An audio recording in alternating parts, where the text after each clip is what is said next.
You ask Tiger to solve. This deals with linear equations with one unknown. The final result is x equals -10. Let's solve it step by step. Group all x terms on the left side of the equation. Subtract 3x from both sides. Group like terms. Simplify the arithmetic. Group like terms. Simplify the arithmetic. Group all constants on the right side of the equation. Add 4 to both sides. Simplify the arithmetic.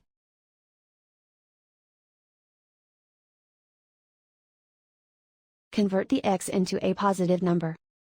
Multiply both sides by -1.